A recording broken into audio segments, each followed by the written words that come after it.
I'm sure most of us have heard and seen that nursery rhyme, that famous nursery rhyme about the church. Here is the church. Here is the steeple. Open the doors and see all the people.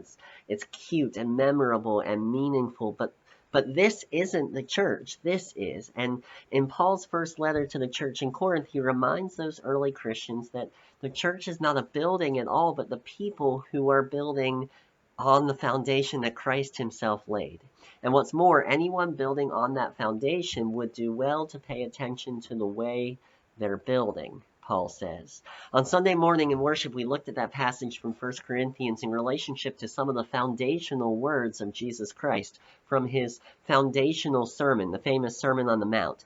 While Paul was writing to folks who were starting to let disagreements get in their way, in his sermon, Jesus, with an eye on what it looks like to live in the kingdom of God, describes how we are called to respond when what began as disagreements has led to stripping away the humanity of those we don't care for and referring to them simply as enemies.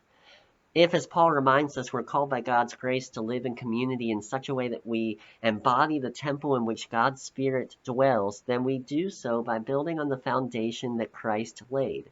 And Jesus laid out that vision very clearly in the Sermon on the Mount. Go beyond what is expected. Don't return violence for violence. Share freely. Love radically. And so we're called to look into the eyes of others with a prayer that we might once again be able to see their humanity, and to go through our lives seeking to love as Christ loves, with the same love with which Christ built the foundation. And in so doing, we as children of God, by God's grace, might embody the temple in which God's Spirit dwells. May that be so. See you next time.